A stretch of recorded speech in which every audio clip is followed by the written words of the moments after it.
आज हम लोग एयरफोर्स का एक अंग्रेजी का सेट पढ़ेंगे, जिस सेट में आपको जो क्वेश्चंस दिए गए हैं वह वर्ब से दिया गया है, टाइम एंड टेंस से दिया गया है, प्रीपोजिशन से दिया गया है और कुछ क्वेश्चन ऐसे हैं जो कंजंक्शन वर्ड से दिया गया है।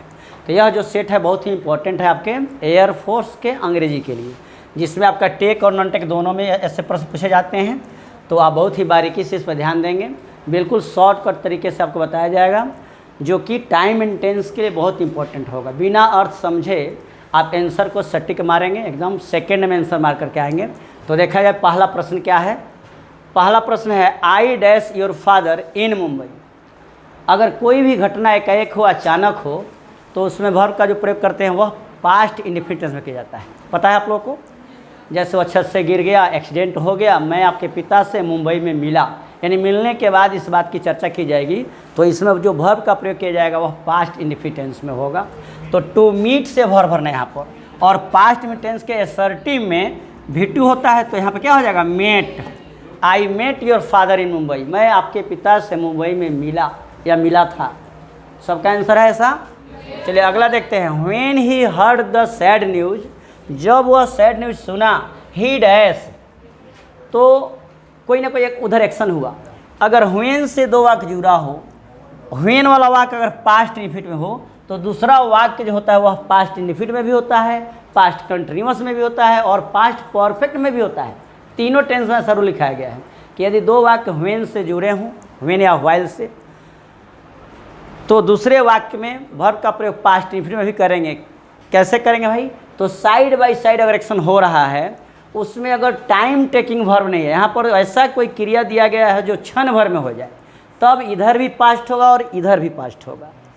व्हेन वाला वाक्य अगर पास्ट इंडिफिनिट में है और यहाँ पे ऐसा कोई वर्ब दिया गया है जो टाइम टेकिंग है, ठीक है। जैसे व्हेन ही केम हेयर, जब वह आया, JK sir was teaching, JK sir पढ़ा रहे थे। जब वो आया तो यहाँ पर जेके सर पढ़ा रहे थे। टीचिंग क्या है? टाइम टेकिंग वर्ब है। तो जो टाइम टेकिंग वर्ब होगा उसमें कंटिन्यूअस में कर देंगे। जो क्षण भर में समाप्त होने वाला होगा वह पास्ट इंडिफिनिट में ही हो जाएगा। पास्ट इंडिफिनिट इधर, तो इधर भी पास्ट इंडिफिनिट। अगर क्षण भर में समाप्त होने वाला है, यहाँ पास्ट इंडिफिनिट है, तो यहाँ पास्ट परफेक्ट भी होता है, क्योंकि यह हो चुका था। अब यहाँ हम देखते हैं सेंस क्या है। वीप से भरना है तो होगा when he heard the news, जब वह न्यूज सुना, जब वह खराब न्यूज सुना, सैड न्यूज सुना। ही वेप्ट, वह रोने लगा, वह रोया। तो यहाँ पे क्या कर देंगे? V2 कर देंगे, ही वेप्ट करेंगे। अगर कोई किया होगा ही वाज वीपिंग, तो सेंटेंस गलत हो जा रहा है। जब वह खराब न्यूज सुना तो वह रो रहा था, इसलिए क्या होगा यहाँ पर? ही वेप्ट होगा। सेंस भी देखना है यहाँ पर, वह रोया। चलिए अगला देखते हैं। If you dash to my house we dash together. अगर दो सेंटेंस इफ से, अनलेस से या व्हेन से जुड़े हों, बताया गया ऐसा। यदि इफ वाला सेंटेंस प्रेजेंट इंडिफिनिट में है तो दूसरा फ्यूचर इंडिफिनिट करते हैं। अब यहाँ दोनों में डैश दिया गया है, एक में कम है और एक में गो दिया गया है। तो इफ वाला सेंटेंस किस में करेंगे? प्रेजेंट इंडिफिनिट में, और जो दूसरा सेंटेंस है वह फ्यूचर इंडिफिनिट में होता है। यहाँ पर कंडीशन का बोध हो रहा है, शर्त का बोध हो रहा है। If you come to my house, अगर आप मेरे घर आएंगे, फ्यूचर में अर्थ निकालेंगे हम, लेकिन लिखेंगे प्रेजेंट टेंस में। If you come to my house we shall go together, तो हम लोग एक साथ जाएंगे। अगर आप मेरे घर आएंगे तो हम लोग, हम दोनों मिलके कहीं साथ में जाएंगे। तो यहाँ क्या हो जाए बाबू? यू है तो कम का कम ही रह जाएगा, V1, यहाँ कम करेंगे, come to my house. V के साथ यहाँ फ्यूचर इंडिफिनिट में शैल करेंगे और यहाँ गो हो जाएगा। कोई दिक्कत? अगला देखते हैं। The picture was dash on the wall, to hang से भर भरना है। आपको बहुत पहले हम बताए हैं कि अगर सेंटेंस किसी ऑब्जेक्ट से शुरू हुआ हो, निर्जीव थिंग से शुरू हुआ हो, तब वह सेंटेंस होगा पैसिव वॉइस में हो जाएगा। किस में होगा? पैसिव वॉइस में। ऑलरेडी यहाँ पर वाज दे रखा है और पैसिव वॉइस में करना है तो क्या होना चाहिए? V3। वाज के बाद सीधे V3 हो जाएगा। सेंटेंस किससे शुरू हुआ? निर्जीव थिंग से शुरू हुआ है, यह ऑब्जेक्ट से शुरू हो गया है, तो यह किस में जाएगा? पैसिव वॉइस में। वाज है ही तो क्या होना चाहिए? V3। अब यहाँ हैंग का V3 लिखेंगे, हंग लिखेंगे। क्या हंग होगा कि हैंग्ड होगा, ये बताइए अब जी। हंग क्यों होगा? हैंग्ड क्यों नहीं होगा? देखिए हंग, HUNG, हैंग का V3 हंग और हैंग्ड दोनों होता है। केवल हैंग का भी 3, हंग जैसे हैंग हंग हंग ये भी होता है, हैंग हैंग्ड हैंग्ड भी होता है। हंग मैंने हैंग का ही, इस हैंग का हैंग्ड हैंग्ड भी होता है, हैंग हंग हंग भी होता है। अब अर्थ में चेंज हो जाता है। जब किसी वस्तु को, किसी थिंग्स को कहीं लटका रहे हैं तब वहाँ पे हंग होगा, और किसी व्यक्ति की फांसी दी जा रही है तब हैंग्ड होता है। द कल्प्रिट वाज हैंग्ड, दोषी को लटकाया गया, फांसी दिया गया। तो फांसी देने में हैंग्ड होता है, और कोई वस्तु लटकाते हैं तो हंग होता है। तो यहाँ पे हंग होगा। ऑप्शन में आपको हैंग्ड भी रहेगा, हैंग्ड भी 3 है, हंग भी 3 है, लेकिन फांसी देने के लिए हैंग्ड आदमी को, और किसी दूसरे वस्तु को, फोटो कहीं लटकाए हुए हैं तो वहाँ हंग होता है, ध्यान रखेंगे। अगला देखेंगे यहाँ पर, it is time we dash playing tennis.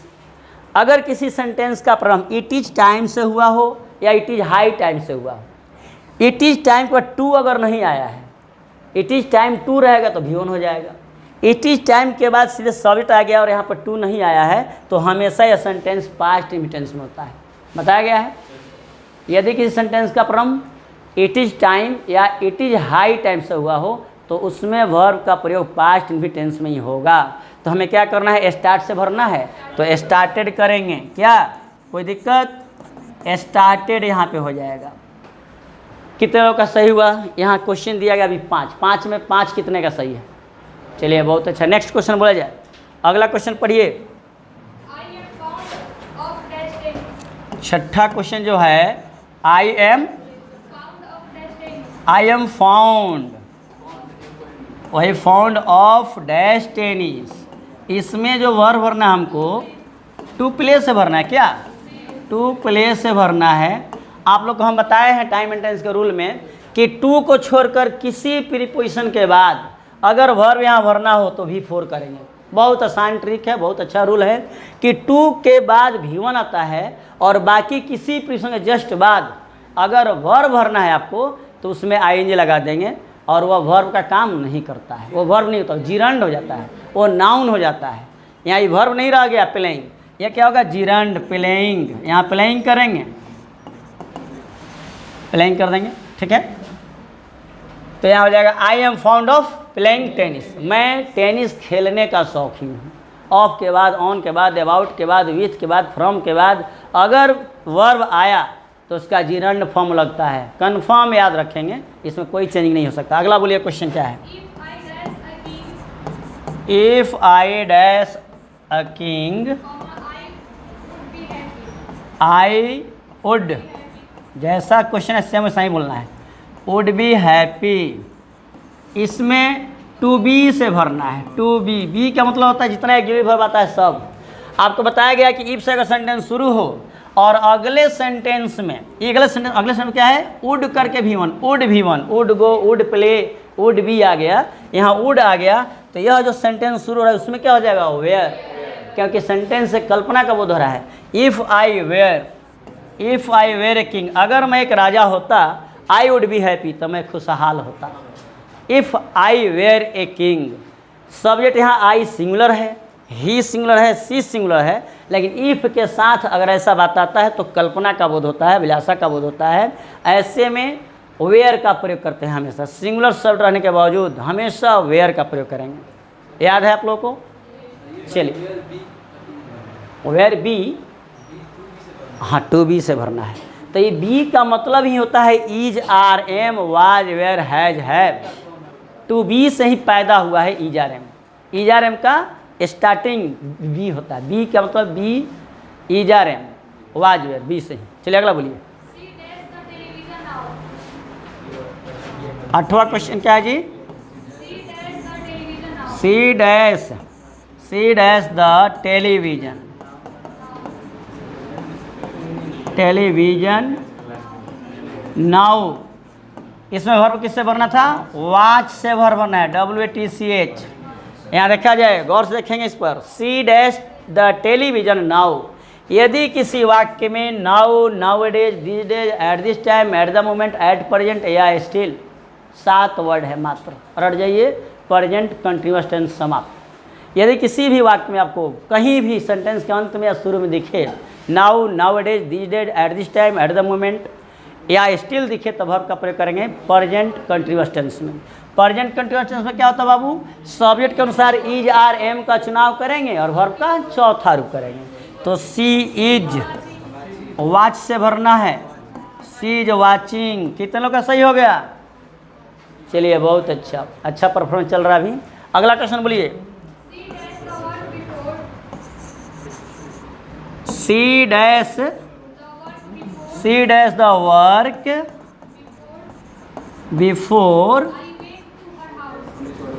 Before I went to her house. यहाँ वर्ब किससे भरना था? फिनिश से वर्ब भरना है। देखिए आपको बताया गया है कि यदि दो वाक्य बिफोर या आफ्टर से जुड़े हों, बिफोर आफ्टर या व्हेन से जुड़े हों, उस दोनों में से कोई एक सेंटेंस पास्ट इन्फिनिट में, देखिए यहाँ पर वेंट है, पास्ट इन्फिनिट है। व्हेन, बिफोर और आफ्टर से दो वाक्य जुड़े हों, बिफोर आफ्टर व्हेन वाला अगर सेंटेंस पास्ट इन्फिनिट में है तो एक शेष जो वाक्य रह गया वह पास्ट परफेक्ट टेंस में होगा, ऐसा बताया गया है। ठीक है, आफ्टर बिफोर वाला तो फिक्स है कि पास्ट इन्फिनिट है तो पास्ट परफेक्ट होगा। व्हेन वाले में पास्ट परफेक्ट भी होता है, पास्ट कंटिन्यूअस भी होता है, पास्ट इंडेफिनिट भी होता है, वह सेंस पर डिपेंड करता है। लेकिन बिफोर और आफ्टर वाले में अगर एक तरफ पास्ट इन्फिनिट तो दूसरी तरफ पास्ट परफेक्ट होगा। कोई दिक्कत? जैसे आपको बिफोर दिखाई दे या आफ्टर दिखाई दे, कहीं भी पास्ट इन्फिनिट है तो पास्ट परफेक्ट भर दीजिए, कहीं भी पास्ट परफेक्ट है तो फिर दूसरा पास्ट इन्फिनिट भर दीजिए। भारी है जी, टफ है। तो सी भरना किस चीज़ से? फिनिश से जी। तो सीधे क्या करेंगे हम? सी हैड फिनिश्ड कर देंगे, she had finished the work before I went to her house. कह रहा है कि मेरे उसके घर जाने से पहले वह अपना काम समाप्त कर चुकी थी, मेरे उसके घर जाने से पहले, मेरे जाने से पहले अपना काम समाप्त कर चुकी थी। चलिए अगला बोलिए जी। हाँ, if I were a Nightingale,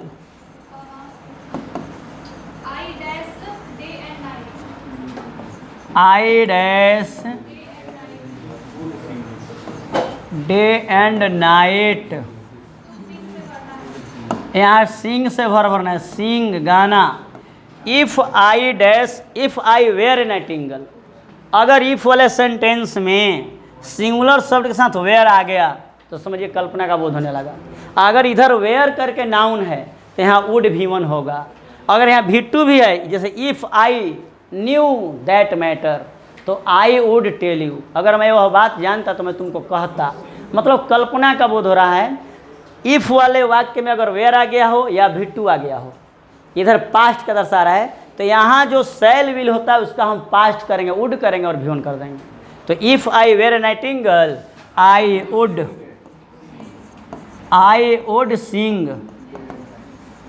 Singh day and night. अगर मैं एक नाइटिंगल चिड़िया होती, अगर मैं नाइटिंगल होती तो मैं दिन और रात गाती। कल्पना है, अभिलाषा है जो पूरा नहीं होने वाला है, ऐसा केवल ख्यालात है।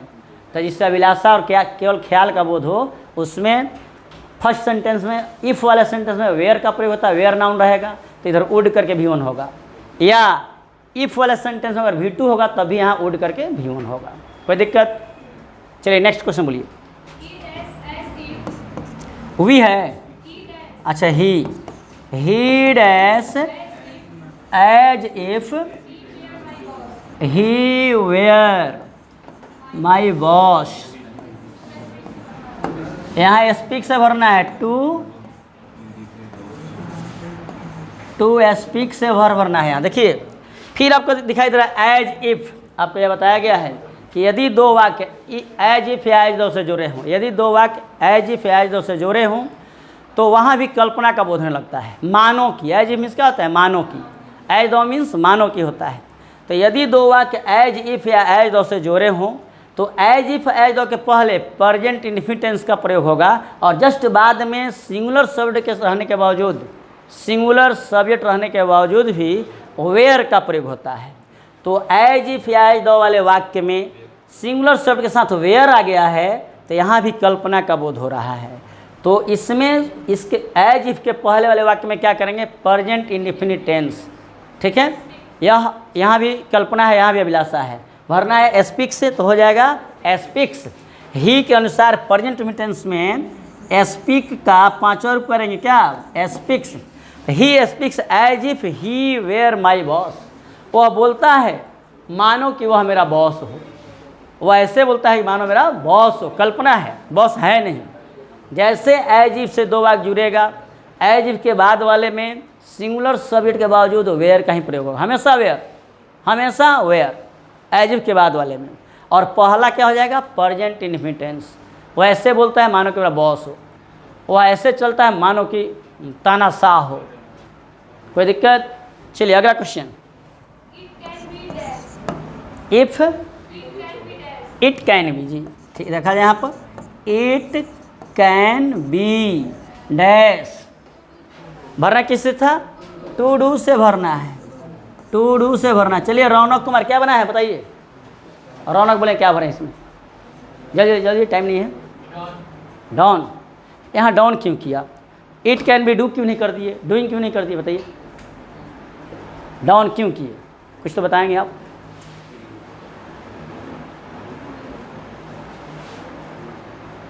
नहीं मालूम है, डाउन कहाँ से किए, किसी में चुरा लिए। चलिए और कोई बताएगा कि डाउन क्यों हुआ, कौन बताएंगे डाउन क्यों हुआ, कोई नहीं बताएंगे। अच्छा कोई तो बताओ क्लास में, चलो बैठ जाओ, तुम बैठ जाओ, बैठ जाओ। कोई बताओ कि डाउन क्यों हो रहा है यहाँ पर, कैसे बना दिया आप लोग, हाँ संभव दिखा रहा है। और कुछ सीधे नियम जानिए। कैन क्या है, modal verb, modal verb. Can, could, may, might, would, should, dare, must, इस सब मॉडल वर्ब। इसके जस्ट मतलब बी आएगा ना तो V3 कर दीजिएगा, पैसिव वॉइस है, यह भी पैसिव वॉइस है। Can, could, may, might, would, should के बाद बी दिखा तब मेन वर्ब भरना है तो V3। क्यों भाई, क्योंकि पैसिव में हो रहा है। इट कैन बी डन, इसे किया जा सकता है, इसे किया जा सकता है by someone, it can be done. English can be spoken, नहीं जी। This work can be finished, इस काम को पूरा किया जा सकता है, समाप्त किया जा सकता है by us, by someone, by anybody, यह भी पैसिव वॉइस में है। कैन, कुड, मे, माइट के बाद मॉडल वर्ब के बाद बी आया कि V3 करोगे। क्यों करोगे, क्योंकि सेंटेंस पैसिव वॉइस में चला गया। बस इतना टफ थोड़ी है, कैन बी दिखा डाउन करो, सब कुछ शॉर्टकट में पढ़ेंगे तब जाके कंपटीशन पास करेंगे, ऐसे थोड़ी होगा। सोचते रहिए 4 घंटा, रिजल्ट नहीं होगा। कैन बी डाउन होता है, कुड बी डाउन होता है, मस्ट बी डाउन होता है, बस V3 आएगा, जैसे मॉडल होगा बी आएगा V3 आ जाएगा। अगला बोलिए।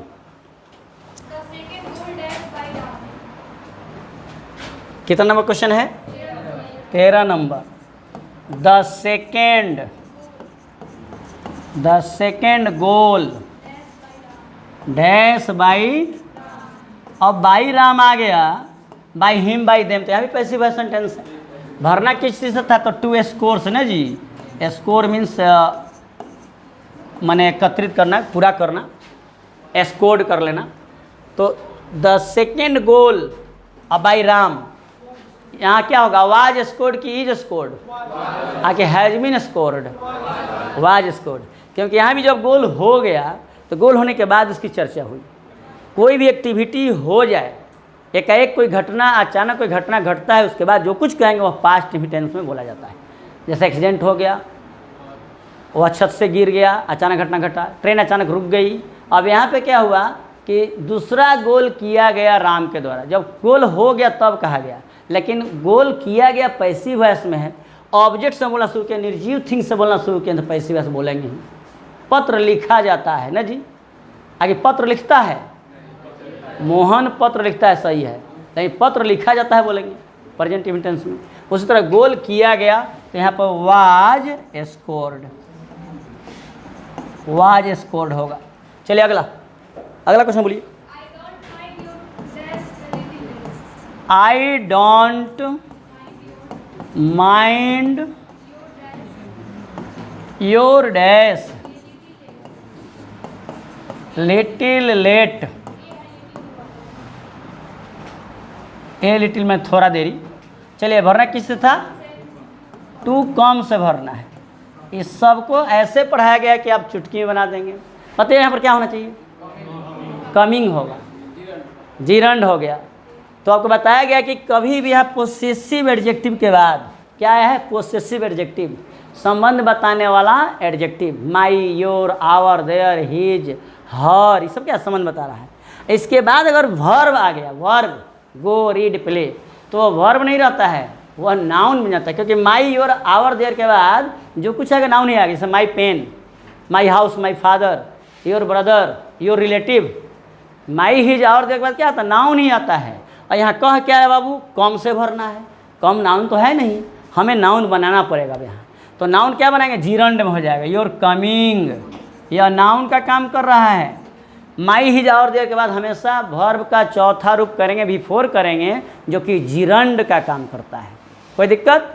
तो my coming, your speaking, your writing, her playing, इस तरह का होता है। कोई दिक्कत?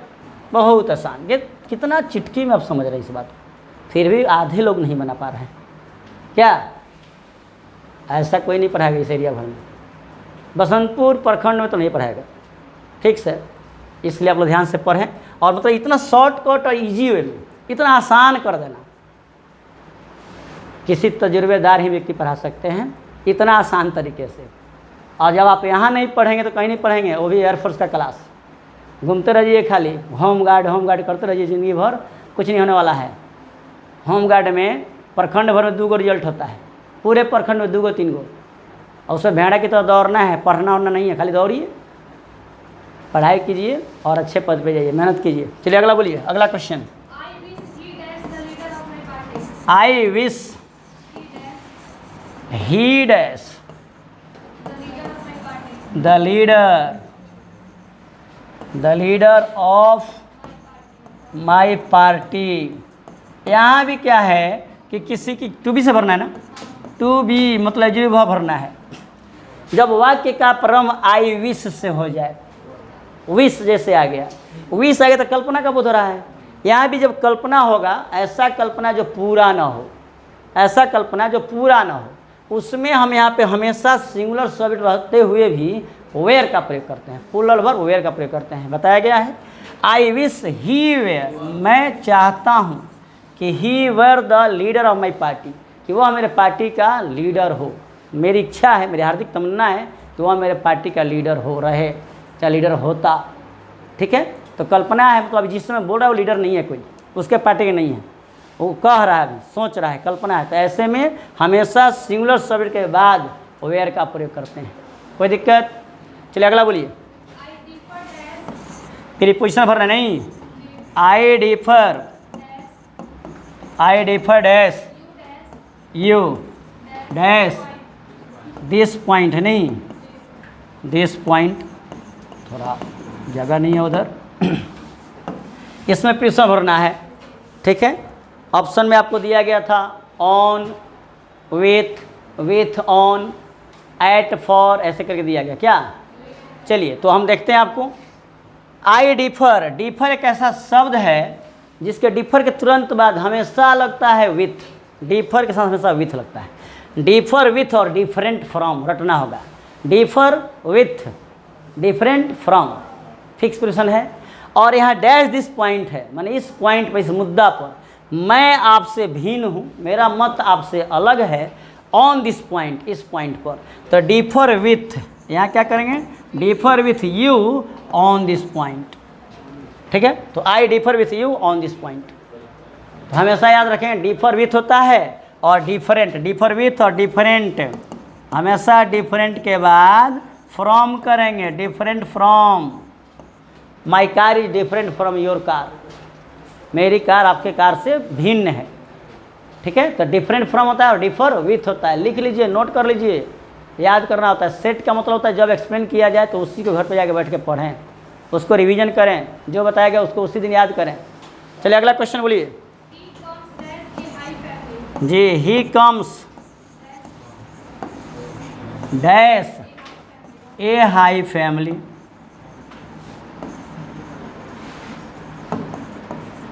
यहाँ भरना है प्रीपोजिशन। इसमें भी ऑप्शन क्या था, टू, फॉर, ऑफ, फ्रॉम, यही सब कुछ होगा। ठीक है, टू, फॉर, बाई, ऑफ, ये सब रहता है।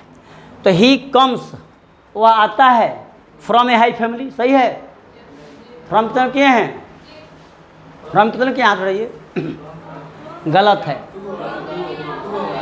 जी, टू भी गलत है, ऑफ होगा, ऑफ होगा जी। किसी का किसी परिवार से, किसी जगह से संबंध हो तो ही कम्स ऑफ, माने उस अच्छे परिवार से, he comes of A high family, comes of होगा यहाँ पर, comes of A high family. ठीक है, ही कम्स फ्रॉम पटना हो सकता है, किसी स्थान से आ रहा है, किसी जगह से आ रहे हैं तो कम्स फ्रॉम, डिपार्चर रहे तो वहाँ फ्रॉम होगा।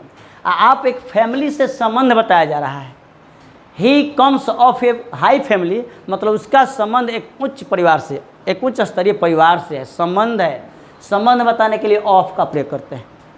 ठीक है, he comes of A high family, मतलब उसका संबंध एक अच्छे परिवार से है, तो यहाँ पे ऑफ का प्रयोग होगा, याद रखेंगे। कोई भी क्वेश्चन जो एग्जाम से आते हैं तो इसी तरीके से आते हैं। आपको फ्रॉम लग रहा है, सबको फ्रॉम नहीं लगेगा, यहाँ पर ऑफ लगेगा। अगला बोलिए, संबंध बता रहा है, अच्छे परिवार संबंध है, क्या ही। अगला क्वेश्चन है, ही इज ट्रू, TRUE, ट्रू मतलब एकदम बात का पक्का होना। ट्रू डैश, हिज बॉस, वो अपने बॉस के प्रति बिल्कुल सच्चा है, वो अपने बॉस के प्रति, वो बॉस के प्रति, अपने मालिक के प्रति क्या है, ट्रू है, माने बिल्कुल विश्वासी है, सच्चा है। तो he is true to, true के बाद हमेशा टू होता है, आपको बताया गया, true to, fatal to, loyal to, essential to, approach to, रटना पड़ेगा। ठीक है, तो इस तरह से वर्ड को अब रटें। चलिए अगला बोलिए, he will have reached home dash then. चलिए इसको भी लिख ही देते हैं, लिखने में थोड़ा टाइम लग रहा है। ही विल हैव है ना, he will have reached, reached home dash then, THEN, यहाँ होगा ऑफ, एट, बाई, विथ, जो भी हो, सिंस, जो ऑप्शन में मिला है आपको उस ऑप्शन के हिसाब देखा जाए तो यहाँ पे क्या होगा, बाई, बाई या टिल, ऑप्शन में यह भी रहता तो सही होता। किसी भी समय के पहले बाई या टिल का प्रयोग करते हैं तक के भाव में। बाई का अर्थ वहाँ पर तक हो जाएगा, बाई द इवनिंग यानी शाम तक, बाई टुमारो कल तक, बाई द नेक्स्ट वीक अगले सप्ताह तक, बाई देन तब तक। He will have reached home, वह घर पहुँच चुका होगा, बाई देन तब तक, वह तब तक घर पहुँच चुकेगा। कोई दिक्कत, बाई देन होगा। चलिए अगला बोलिए क्वेश्चन क्या है, नंबर बोलिए, कितना नंबर, क्वेश्चन पढ़ो। This is a good pen to write, write dash, यहाँ प्रिज्म भरना है, क्या भरें आप लोग जी, टू राइट विथ, सही है, इसमें प्रिज्म भरना है, दिया होगा ऑप्शन में, बाई, फ्रॉम, टू, विथ, ये सब दिया होगा। तो टू राइट विथ, क्योंकि कलम को हाथ में रख के उसके सारे काम करते हैं, किसी भी इंस्ट्रूमेंट को हाथ में रख के उसके सारे काम करने के भाव में विथ का प्रयोग किया जाता है। With a stick, with a knife, I cut an apple with a knife, मैंने एक सेव को काटा एक चाकू से, क्या वह कलम से लिखता है, तो he write with a pen. कोई दिक्कत, the teacher beat the students with a stick, शिक्षक ने एक छड़ी से बच्चों को मारा, छड़ी हाथ में रख उसके सारे काम किया गया, तो यहाँ विथ का प्रयोग होगा। और किसी चीज़ को चला के मार देते हैं तो क्या होगा, एट होता है, निशाना। चलिए नेक्स्ट बोला जाए, करेक्ट स्पेलिंग, 20 में स्पेलिंग है, किसका स्पेलिंग बताना है, रेस्टोरेंट, RESTAURANT। एयरफोर्स में एक स्पेलिंग टेस्ट आता ही है, 20 क्वेश्चन होते हैं एयरफोर्स के अंग्रेजी के क्वेश्चंस में। अंग्रेजी के पेपर में मात्र 20 प्रश्न होंगे, 20 में कहीं ना कहीं एक एक आपका स्पेलिंग टेस्ट होगा। 4 लिखा रहेगा, ABCD करके 4 बार लिखेगा, जिसमें 3 बार गलत होगा, 1 सही होगा। तो choose the correct spelled word आता है, तो उसमें जो सही लिखा है उसको चुनिए, और नहीं तो रहेगा कि choose the miss spelled word, जो गलत है उसको चुनिए। तो उसमें अलग अलग वर्ड दे सकता है, किसी एक जो गलत होगा तो उसको चुनना होता है, इसलिए आप स्पेलिंग पर विशेष ध्यान देंगे। अगला क्वेश्चन बोलिए क्या है, मिलेनियर का भी स्पेलिंग बताना है। मिलेनियर MILLIONAIRE, ऐसे MILLIONAIRE, मिलेनियर लिख लेंगे। नहीं आपका सही है तो लिखेंगे और याद करेंगे। प्रैक्टिस सेट का मतलब ये होता है कि बस एक क्लास में केवल प्रैक्टिस सेट ही होना चाहिए, और जितना एक्सप्लेन किया गया प्रत्येक क्वेश्चन पर घर पे जाके बैठ के उसको ध्यान दें, कैसे बताया गया, क्या बताया गया, उसमें क्या डिफर बताया गया था। जो रटने वाला उसको रटेंगे तब जाके तैयारी होगी। मात्र आपके पास 1.5 महीना टाइम बचा हुआ है एयरफोर्स क्लास के लिए। अभी 1.5 में क्लास चलेगा आपका, और उसके बाद एग्जाम आ जाएगा सामने, इसलिए बढ़िया से पढ़ें। अगला क्वेश्चन 1 और सब्स्टिट्यूशन क्वेश्चन पढ़िए जी। इसी में दिया कि a hater HATR, a hater of mankind, वह व्यक्ति जो मानवता से घृणा करता है उसे क्या कहते हैं। 1 और सब्स्टिट्यूशन तो misanthropist. A hater of mankind misanthropist, a lover of mankind philanthropist. क्या तो यहाँ पे हो जाएगा मिसांथ्रोपिस्ट MISANTHROPIST, माने मानवद्वेषी। इसका अर्थ क्या हो जाएगा, मानवद्वेषी। ए हैटर ऑफ मैनकाइंड याद रखेंगे। चलिए अगला बोलिए, काजोल KAJOLE, काजोल का होता है कि आंसर ना सी होगा। कैसे समझ में आ गया आंसर सी है। इसका अर्थ क्या होता है, दबाव डालना होता है, माने मजबूर करना। शीश रहो, हाँ शीश है, शीश है, फुसलाना। देखिए तो देखिए सर्च मारी थोड़ा देखिए। चलिए सी से, ठीक है, CAJOL काजोल। तो इस काजोल का होता है फुसलाना या मजबूर कर देना। मजबूर करना, किसी काम को करने के लिए मजबूर कर देना, मजबूर कर देना, दबाव डालना, बहला के फुसला के चाहे जैसे भी पुल्हा के इस काम को करा लेना, काजोल में से ही होता है। तो यहाँ पर साइनो जो इसका होगा कॉक्स है था ना, कॉक्स। हाँ देखिए COAX, कॉक्स मीन्स होता है फुसलाना, भरमाना, बहला फुसला के अपना काम करा लेना, मजबूर कर लेना। तो साइनो बताना था, यही आपका आंसर होगा, कॉक्स, काजोल का कॉक्स।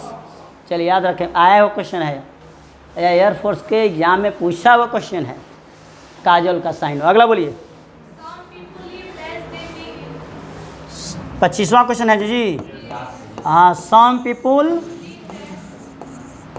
लिव डैश,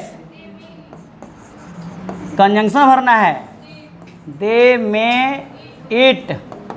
देखिए यहाँ भी ट्रिक है, अगर डैश के बाद वाले वाक्य में या माइट दिख जाए, डैश के बाद वाले वाक्य में या माइट दिखे, तब डैश में आप दैट भर दीजिएगा। दैट भी सही हो जाएगा या सो दैट भी सही हो जाएगा, दोनों सही है ऑप्शन के हिसाब से। दैट या सो दैट अर्थ होता है ताकि, अर्थ क्या होता है ताकि। और होता क्या है कि उद्देश्य, बाद वाले सेंटेंस उद्देश्य का बोध होता है। दे सम पीपुल लिव, कुछ लोग जीते हैं ताकि वे खा सकें, कुछ लोग खाने के लिए जीते हैं। सम पीपुल लिव दैट दे में इट। जैसे अगले वाक्य में या माइट दिखा, तब यहाँ पर हम क्या कर देंगे, दैट या सो दैट का प्रयोग कर देंगे। यहाँ पर हम लिख दें कि आई वर्कड हार्ड, कठिन परिश्रम, मैंने कठिन परिश्रम किया। I worked hard dash, I might MIGST, I might pass, I might pass, ताकि मैं पास कर सकूं। संभावना है, माइट है, मे मीन्स संभावना। तो आई वर्कड हार्ड, मैंने कठिन परिश्रम किया, डैश आई माइट पास, कि मैं पास कर सकूं। इधर पास्ट में, इधर पास्ट में हुआ, माइट हो गया। अगर होता है यहाँ पर कि I work hard, I work, तो यहाँ मे हो जाता, होता ना जी। दाहिने तरफ माइट या मे दिखा यहाँ पे दैट या सो दैट कोई करो, सही है आपका। इसका अर्थ होता है ताकि। मैंने इधर कोई काम किया, किस लिए? एक उद्देश्य का पूरा। दाहिना तरफ क्या होता है? उद्देश्य होता है। डैश के बाद अगर वाक्य से उद्देश्य का बोध हो तो दैट का प्रयोग करेंगे या सो दैट का प्रयोग करेंगे। कंजंक्शन का रूल यही होता है। मे या माइट दिखा, दैट कर दो, हो गया। हम तो पूरा अर्थ बता रहे हैं ना, आपको समझा रहे हैं, क्योंकि आप लोग अभी पढ़ाना है। सीधे जानिए, डैश के बाद मे या माइट, बस दैट मारिए, हो गया। हाँ, सो दैट या दैट। अगर डैश के बाद शुड दिखा, शुड, तो डैश में लिस्ट भर दीजिए। जैसे वाक्य carefully, list you should fail. वाक्य केयरफुली, सावधानीपूर्वक चलो, कहीं ऐसा ना तुम फेल कर जाओ, गिर जाओ, स्लिप कर जाओ। तो list you should slip, you should fail. यानी डैश के बाद शुड दिखा कि डैश में लिस्ट करो। ऐसे बहुत सारे सेंटेंस मिलेगा आपको। चलिए, तो आपका सेट समाप्त हुआ है यहाँ पर। क्या? बहुत ध्यान से आप पढ़ें, भविष्य में आप सभी पढ़ें। जो लोग हमारे इस चैनल को देख रहे हैं, सब्सक्राइब करें, लाइक करें। जय हिंद, जय भारत।